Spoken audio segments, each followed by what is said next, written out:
உறவுகள் அனைவருக்கும் அன்பான வணக்கங்கள். நிலா சோழன் வாழ்க்கையில் ஒரு நல்ல விஷயம் நடக்குது அப்படிங்கிறது நிலன் ஃபேன்ஸ் எல்லாருக்குமே ஒரு ஹாப்பியாக இருந்தாலும் அந்த சீரியல்லே இருக்க வானதிக்கு மட்டும் இது பயங்கர வைத்தறிச்சலாக தான் இருக்கும். அவங்களுக்கு சுத்தமாக நிலாவை பிடிக்கல அப்படிங்கிறனால திரும்பவும் அதே வீட்டுக்கு வந்துட்டாங்களா, வீட்டை விட்டு போயிட்டாங்களேன்னு நினச்சா திரும்பவும் வந்துட்டாங்களே அப்படிங்கிற மாதிரி பயங்கர பொறாமையோடு தான் இருக்க போகிறாங்க அப்படின்னு நீங்கள் நினச்சிங்கன்னா மறக்காமல் இந்த வீடியோக்கு ஒரு லைக்கை மட்டும் கொடுத்துருங்க.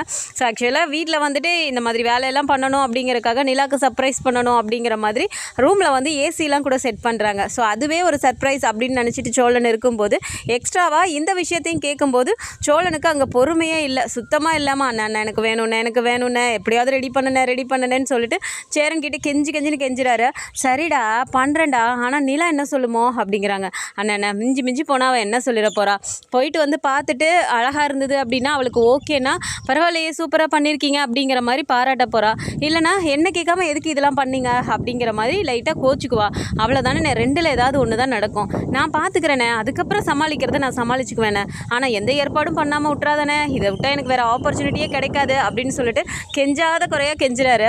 அதனால் சரிடா நீ எப்படியாவது வெளில கூப்பிட்டு போ, நாங்கள் பார்த்துக்குறோம் அப்படிங்கும்போதே வெளியே கூப்பிட்றதுக்குமே ஒவ்வொரு இதுக்குமே வந்துட்டு நிலா வந்துட்டு வேணாம் நான் வரல எனக்கு டயர்டாக இருக்கு, அவ்வளோ தூரம் பீச்சுக்காக இல்லை சோழன் வேணாம் இப்படியே சொல்லும்போது இங்கே பல்லவனுக்கும் பாண்டிக்கும் ஒரு மாதிரி ஆகிடுது. அங்கே வந்து பார்த்தா ஐயோ போச்சு வரலன்னு சொல்லிட்டாங்களா, நம்ம இனிமேல் அலங்காரம் பண்ண மாதிரி தான் அப்படிங்கிற மாதிரி உட்காந்துட்டு இருக்காங்க. சரி டீயாவது குடிக்க போகலாம் அப்படின்னு சொல்லிட்டு சோழன் கேட்கும்போது இந்த இடத்துல இப்போ உடனே நிலா வந்துட்டு அப்படின்னா சேரனை சூப்பராக டீ போடுவாங்களே அப்படின்னு சொல்லிட்டு சேரனையும் கூப்பிட்டு சொல்லும்போது வேகமாக எழுந்து ஓடிடுறாரு சோழன். அண்ணா வெளியில் கூட்டிகிட்டு போகிறதுக்காக நான் குட்டிக்காரனெல்லாம் அடிச்சிட்டு இருக்கேனே, தயவு செஞ்சு இதில் ஏதாவது நீ குழப்பி விட்றாதானே, நான் ஏதாவது சொல்லுனே அப்படிங்கும்போது இப்போது சேரனே சொல்கிறாரு, அவனுக்கு வெளியில் உன்னை கூட்டு போகணுன்னு இருக்கு போலப்பா, ஆசைப்படுறான்ல போயிட்டு வாயேன் அப்படிங்கிறாங்க. எதுக்கு எல்லாரும் என்னை வெளியே போகிறதுக்குள்ளே என்னை ஒரு குறிக்கோளாகவே இருக்கீங்க, எல்லாருமே சேர்ந்து சோழன் கூட சேர்ந்து நீங்கள் எல்லோரும் சேர்ந்து பர்ஃபார்ம் பண்ணுற மாதிரி இருக்கே அப்படிங்கும்போது எல்லோரும் திருன்னு முழிக்கிறாங்க. ஆனால் சேரன் இந்த இடத்துல சமாளிச்சுட்டு சரிப்பா கோவிலுக்காவது போயிட்டு வரலாம்ல அப்படிங்கிறாங்க. சரி போயிட்டு வரோம் அப்படின்னு சொல்லிட்டு இப்போது நிலா சாரி தான் கட்டுவாங்க அப்படின்ட்டு இவரும் வேட்டி சட்டையெல்லாம் போட்டுட்டு வரும்போது நிலாவை பார்த்துட்டு அப்படி ஸ்டன் ஆகி போய் நிற்கிறாரு சோழன் அப்படின்னு அவங்க கூப்பிட்ட உடனே அப்படி ஒரு எல்லாரும் இருக்காங்கங்கிறது கூட இல்லாமல் அப்படி ஒரு திருஷ்டி சுட்டின மாதிரி பண்ணிவிட்டு அப்படியே ஒரு ஃப்ளையிங் கிஸ்லாம் கொடுத்துட்டு வா நிலா போகலாம் அப்படின்னு சொல்லிட்டு கையை கொடுக்குறாரு. அப்போ எல்லாரையும் பார்க்கும்போது நீ வா அப்படின்னு சொல்லிட்டு கையை பிடிச்சி கூட்டிகிட்டு போகிறாரு. ஸோ இப்போது பைக்லேயே போகலாம் அப்படின்னு சொல்லிட்டு பைக் எடுக்கும்போது நிலா ஷோல்டரில் கை வச்சுட்டு போகிறது எல்லாமே வந்து சோழனுக்கு ரொம்ப ஹாப்பியாக தான் இருக்குது, வீட்டில் இருக்கவங்களுக்கும் ரொம்ப சந்தோஷமாக இருக்குது. இதை பார்த்துட்டு பல்லவன் சொல்கிறாரு, பரவாயில்லண்ணே அண்ணி சுத்தமாக மாறிட்டாங்கல்ல அப்படிங்கிறாங்க. இப்படி இருக்கணும்னு தானே நம்மலாம் ஆசைப்பட்டோம் அப்படின்னு சொல்லிட்டு எல்லாரும் அவங்கவுங்க வேலைக்கு கிளம்பிடுறாங்க. அந்த டைம் பார்த்து தான் பாண்டிக்கு வந்து கரெக்டாக ஃபோன் வருது, எமர்ஜென்சி ஒரு அந்த 2 வீலர் எங்களுக்கு வேணும் அப்படின்னு சொல்லி கூப்பிடவும் இதை நான் வந்து ரெடி பண்ணி தரேன் அப்படின்னு சொல்லி ஒரு கடைக்கு வராரு. ஸோ கடைக்கு பாண்டி வந்தோடனே கூடவே வானதியும் கொஞ்ச நேரத்துலேயே வந்துடுறாங்க. என்ன பாண்டி இங்கே என்ன பண்ணுற அப்படிங்கிறாங்க. நீ என்னடி பண்ணுற இங்கே அப்படின்னோடனே ஆமாம் தூரத்துலேருந்து பார்த்தேன் கடை திறந்துருக்கனோடனே வந்து பார்த்தா நீ இங்கே இருக்க அப்படிங்கிறாங்க. ஆமாம் ஒரு முக்கியமான வேலை, இந்த வண்டி கேட்டாங்க அதனால தான் செஞ்சு கொடுக்கலான்னு வந்தேன் அப்படிங்கிறாங்க. ஓ சரி அப்படின்னு சொல்லிட்டு உட்காரும்போது இப்போ வாண்டடாக நிலாவோட டாபிக் ஆரம்பிக்கிறாங்க. இது என்ன பாண்டி நான் சுத்தமாக எதிர்பார்க்கவே இல்லை தெரியுமா, திரும்பவும் சோழன் ப்ரோவோ நிலாக்கா கல்யாணம் பண்ணுவாங்கன்னு அப்படிங்கிறாங்க. உனக்கு மட்டும் இல்லை வானதி, எங்களுக்குமே அது பெரிய ஆச்சரியம் தான், இப்படிலாம் நடக்கணும்னு தான் ஆசைப்பட்டோம், நடந்துருச்சு, எங்கள் எல்லாருக்கும் எவ்வளோ சந்தோஷம் தெரியுமா அப்படிங்கிறாங்க.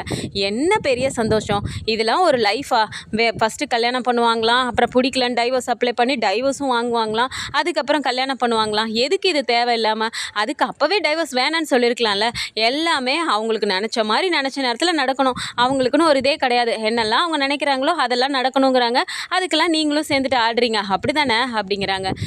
ஏன் நீ இப்படி பேசிகிட்டு இருக்க, அவங்க என்ன மாதிரி சூழ்நிலையில் இருந்தாங்கன்னு உனக்கு தெரியுமா முதல்ல அப்படிங்கிறாங்க. என்ன பெரிய சூழ்நிலை, அவங்க மட்டும் என்ன ஃபஸ்ட்டு வேலைக்கு போகிறேன்னு போனாங்க, அங்கே போய்ட்டோம் ஒரு கம்பெனியில் 6 மாதமாவது வேலை செஞ்சாங்களா, பெரிய ஆர்கிடெக்ட்டுங்கிறாங்க, ஒரு 6 மாதத்துக்கு மேலே அங்கே வேலை செய்ய முடியல, அங்கேயும் வேணான்னு சொல்லிட்டு வந்துட்டாங்க. எல்லாத்துக்கும் அவங்க கோவம், அவங்க நினச்ச மாதிரி எல்லா இடத்துலையும் நடக்கணும்னு நினச்சா முடியுமா அப்படிங்கிறாங்க.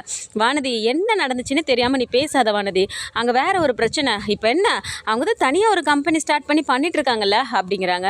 என்னத்த பெரிய கம்பெனி ஸ்டார்ட் பண்ணிகிட்ருக்காங்க, பெரிய 100 கோடி 200 கோடின்னு சொல்லிட்டு டர்ன் ஓவர் வர மாதிரி பண்ணிகிட்ருக்காங்களா? சும்மா ஏதாவது பேசணுமேன்னு பேசாத பாண்டி. இதே நான் இந்த இடத்துல இருந்து இந்த மாதிரிலாம் சொன்னால் உங்கள் குடும்பத்தில் இருக்க எல்லாரும் நீங்கள் ஒத்துக்குவீங்களா அப்படிங்கிறாங்க. நீ ஏன் எப்போ பார்த்தாலும் அண்ணி மேலே ஏதாவது ஒரு பொறாமை மாதிரி பேசிகிட்டே இருக்க அப்படிங்கிறாங்க. யார் நான் பொறாமப்படுறேனா அப்படிங்கிறாங்க. ஆமாம், நீ பேசுகிறது எல்லாமே அப்படி தானே இருக்குது. எப்போ பார்த்தாலும் அவங்கள ஏதாவது ஒரு குறை சொல்லிட்டு தான் இருக்க. நீயே யோசிச்சு பாரு, எங்கள் வீடு எப்படி இருந்துச்சு, இந்த ஊரில் எல்லோரும் எங்கள் வீட்டை பற்றி எப்படி பேசிகிட்டு இருந்தாங்க. அவங்க இந்த வீட்டுக்கு வந்ததுக்கப்புறம் தானே எங்கள் வீட்டை பற்றி 4 பேர் நல்ல விதமாக பேசுகிறாங்க. எங்கள் வீடும் வீடாக இருக்குது. ஏன் உங்கள் வீட்டிலேருந்து எங்கள் வீட்டுக்கு பொண்ணு கொடுக்கணும்னு சொல்லி சம்மதிச்சதே எங்கள் வீட்டில் ஒரு பொண்ணு இருக்காங்கங்கிறதுனால தானே. இல்லைனா அவங்க வரதுக்கு முன்னாடியே உன்னை கல்யாணம் பண்ணணும்னு சொல்லியிருந்தா உங்கள் வீட்டில் முதல்ல ஒத்துக்குவாங்களா? ஏன் வானது நீ இதை புரிஞ்சுக்கவே மாட்டேங்கிற அப்படிங்கிறாங்க. போதும் பாண்டி, நீ நான் என்ன சொன்னாலும் அவங்களுக்கு தானே நீ சப்போர்ட் பண்ணிட்டு நிற்ப அப்படிங்கிறாங்க. இங்கே பாரு வானதி, இதுதான் உண்மை. அவங்களா இருக்க வாசி எங்கள் வீட்டுக்கு வந்து இவ்வளோத்தையும் மாற்றி எங்கள் வீடே ஒரு வீடாக இருக்குது அப்படின்னா எங்கள் வீட்டில் நடந்த முக்கால்வாசி காரணத்துக்கு அவங்க வந்ததுக்கப்புறம் எல்லாத்துக்கும் அவங்க தான் காரணம். அதே இடத்துல நீ இருந்திருந்தேன்னு வச்சுக்குவேன், இந்த மாதிரிலாம் நீ கண்டிப்பாக நடந்திருக்கவும் மாட்டேன், உனக்குலாம் அவ்வளோ பொறுமையும் இல்லை அப்படின்னு சொல்லிட்டு இப்போ பாண்டி சொன்ன உடனே வானதிக்கு ரொம்பவுமே கோவம் வருது. அவங்க பாட்டுக்கு அது ஒன்று இது ஒன்றுன்னு சொல்ல ஒரு மாதிரி பேசிக்கிட்டே இருக்காங்க. பாண்டிக்கு அப்படியே ஒரு மாதிரி கடுப்பாக இருக்க, வண்டி வேலையும் அப்படியே பேசிக்கிட்டே செஞ்சு முடிச்சிடுறாரு. ஸோ கஸ்டமருக்கு ஃபோன் பண்ணி வண்டி ரெடி ஆகிடுச்சு வாங்கிக்கோங்க அப்படின்னோடனே அவங்களுக்கு கொஞ்சம் நேரத்தில் வந்து வண்டி வாங்கிட்டு போயிடுறாங்க. இவங்க வேகமாக பாண்டி வந்து கடையெல்லாம் சாத்துறாரு. அப்போ வானதி பார்த்துட்டு, என்ன பாண்டி கிளம்ப போறியா அப்படிங்கிறாங்க. ஆமாம், அதான் வேலை முடிஞ்சிடுச்சுல, கிளம்ப வேண்டியதான் அப்படிங்கிறாங்க. என்ன பாண்டி நீ இருக்கன்னு சொல்லிட்டு தான் நான் உங்ககிட்ட பேசிகிட்டு இருக்கலான்னு சொல்லி வந்தேன், இப்போ நீ பாட்டி கிளம்பி போகிறேங்கிற உன் வேலை முடிஞ்சோன்னே அப்படிங்கிறாங்க. இங்கே பார் வானதி, எனக்கு நிறைய வேலை இருக்குது, இங்கே நான் உட்காந்துட்டு இருக்க முடியாது, அவசரமாக இந்த வண்டி செஞ்சு கொடுக்கணுங்கிறக்காக தான் இப்போ நான் வந்தேனே, நீயா வந்தால் பேசிகிட்டு இருந்தேன், என் வேலை முடிஞ்சிருச்சு, அதனால நான் கிளம்புறேன் அப்படிங்கிறாங்க.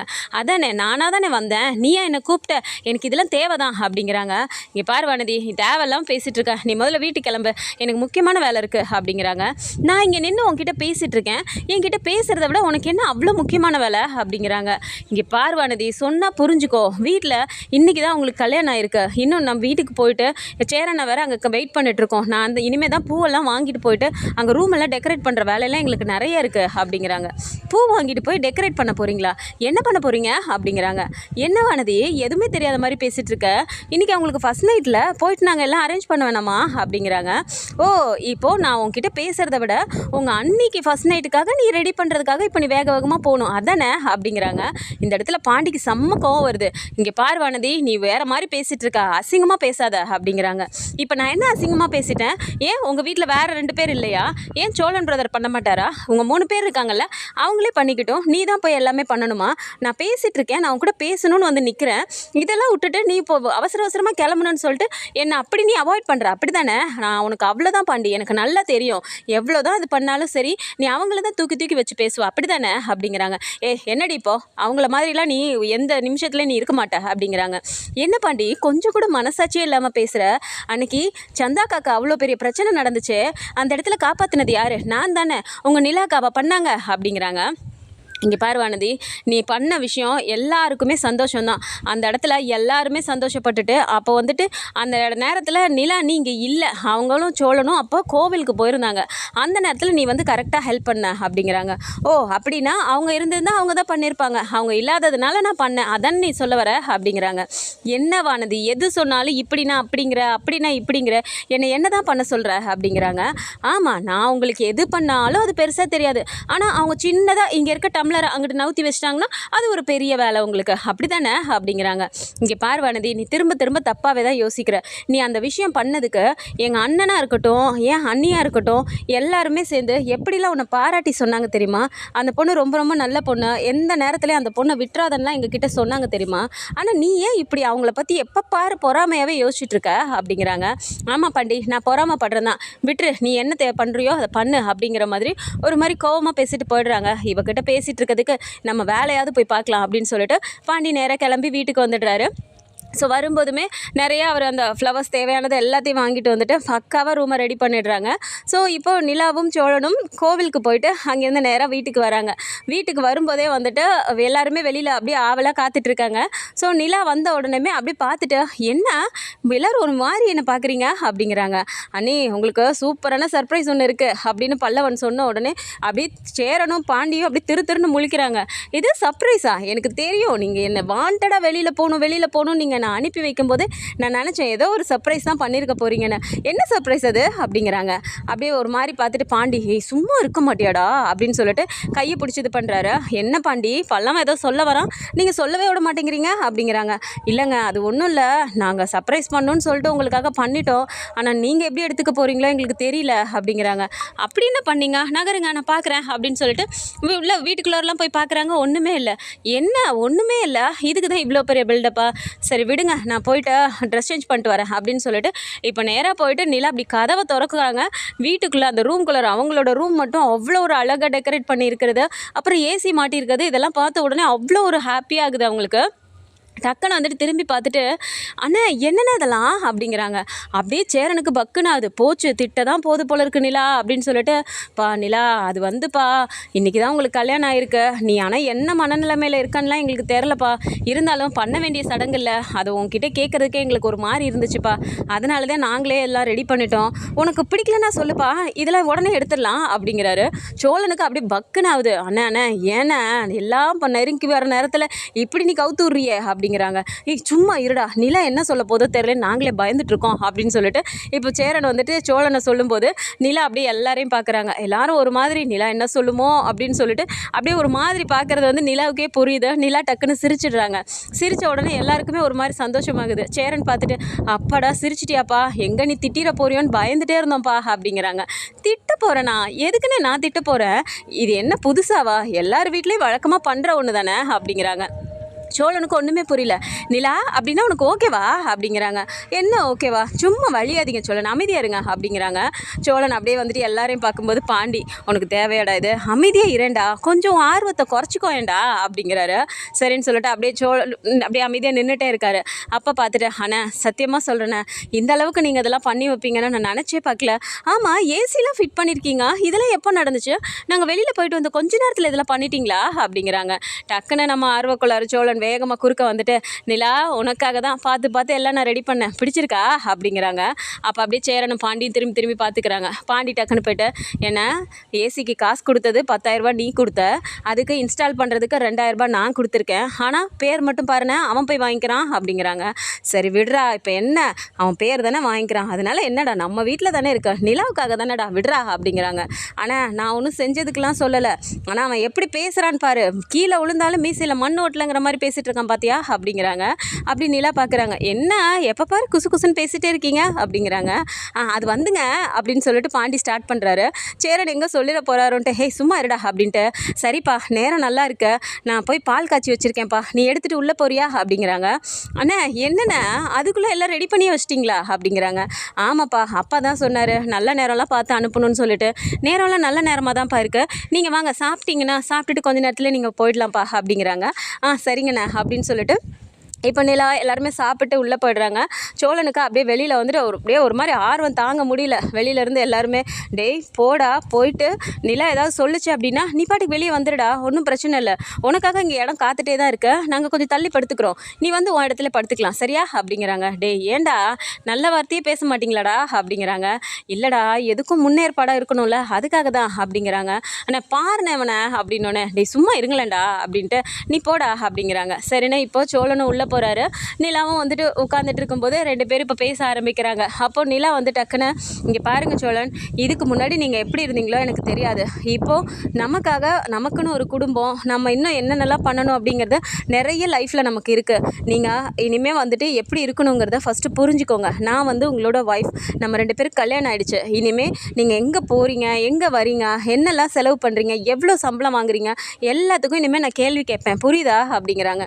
என்ன நிலா இப்படி கேட்குற, நீ என்ன கேட்டாலும் நான் செய்வேன் நிலா, நீ இப்படி தான் இருக்கணும்னு சொல்லு, நான் அதே மாதிரியே இருப்பேன் ஓகேவா அப்படிங்கிறாங்க.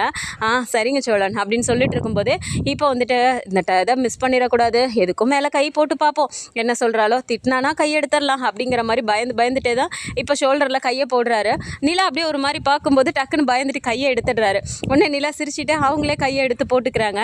ஸோ போட்டுட்டு இப்போ சோழன் மேலே அப்படியே சாஞ்சிட்டே சொல்கிறாங்க, சோழன் நிஜமாக சொல்கிறேன், உங்களை எனக்கு நிஜமாகவே ரொம்ப பிடிக்கும், நீங்கள் சின்ன சின்ன விஷயங்கள் பண்ணுவீங்க தான், ஆனால் அது எல்லாமே எனக்காக தான் பண்ணுவீங்க அப்படிங்கிறத நினைக்கும்போது எனக்கு அப்பப்போ கொஞ்சம் சந்தோஷமாக தான் இருக்கும், அதனால தான் நானும் இது எல்லாத்துக்கும் ஒத்துக்கிட்டேன் அப்படிங்கிறாங்க. அப்படிலாம் இல்லை நிலா, உன்னை ஏமாற்றணுன்னுலாம் நான் எதுவுமே பண்ணலை சத்தியமா அப்படிங்கிறாங்க. எனக்கே அது புரியுது சோழன், புரிஞ்சதுனால தானே நான் ஒத்துக்கிட்டேன். இல்லைனா என் அப்பா அம்மா கிட்ட எதிர்த்துக்கிட்டு உங்களை நான் கல்யாணம் பண்ணியிருப்பேன் நான் சொல்லுங்கள் அப்படிங்கிறாங்க. எனக்கு புரியுது நிலா அப்படிங்கிறாங்க.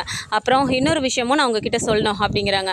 சொல்லு நிலா அப்படின்னோடனே, ஆமாம் இப்போது அண்ணன் பாருங்கள் வெளியில் இன்னும் அண்ணனுக்கு கல்யாணம் ஆகலை, அண்ணன் வெளியே படுத்திருக்கும் போது நம்ம இப்படி ரூமுக்குள்ளே இருக்குது எனக்கே ஒரு மாதிரி தான் இருக்குது. சீக்கிரமாக சந்தாக்கும் அண்ணனுக்கும் கல்யாணம் பண்ணி வச்சுட்டு அவங்களுக்கு எப்போ இதெல்லாம் நடக்குதோ அப்போ தான் நமக்கும் இதெல்லாம் நடக்கணும். அது வரைக்கும் நம்ம ஒன்றும் ஒரே ரூம்லேயே இருப்போம். ஆனால் இந்த விஷயம் எதுவும் வெளியே தெரிஞ்சுக்க வேணாம் சோழன், ஓகேவா அப்படிங்கிறாங்க. சோழனுக்கு அப்படியே ஒரு மாதிரி ஆகுது. என்ன நிலா இதை சொல்கிறதுக்கா இவ்வளோ பில்டப் கொடுத்த அப்படிங்கிறாங்க. சோழன், நான் சொன்ன கேட்பேன்னு இப்போ தானே சொன்னீங்க அப்படிங்கிறாங்க. கேட்பேன் நிலா, கண்டிப்பாக கேட்பேன், வேறு என்ன பண்ணுறது அப்படிங்கிற மாதிரியே ஒரு மாதிரி திரும்பிட்டு பேசுகிறாரு. என்ன அங்கே திரும்பி பேசிகிட்டு இருக்கீங்க அப்படிங்கிறாங்க. ஒன்றும் இல்லை சின்னிலா, ஒன்றும் இல்லை. சரி இப்போ என்ன, நான் மேலே படுக்கலாமா இல்லை வழக்கம் போல் கீழே எக்ஸ்ட்ரா பெட் வாங்கி கீழே படுத்துக்கணுமா அப்படிங்கிறாங்க. இது என்ன ஹோட்டலா எக்ஸ்ட்ரா பெட் வாங்குறதுக்கு, பேசாமல் படுங்கண்ணா அப்படிங்கிறாங்க. சரின்னு சொல்லிட்டு சிரிச்சுக்கிட்டே அவங்களும் தூங்க ஆரம்பிச்சிடுறாங்க. ஸோ இந்த மாதிரியான கதைக்களம் வந்தால் நல்லா இருக்கும்னு நினச்சிங்கன்னா மறக்காமல் நம்மளோட சேனலை சப்ஸ்கிரைப் பண்ணிக்கோங்க. அண்ட் வீடியோ பிடிச்சிருக்கு அப்படின்னா சின்னதாக லைக்கை மட்டும் கொடுத்துருங்க. தேங்க்ஸ் ஃபார் வாட்சிங்.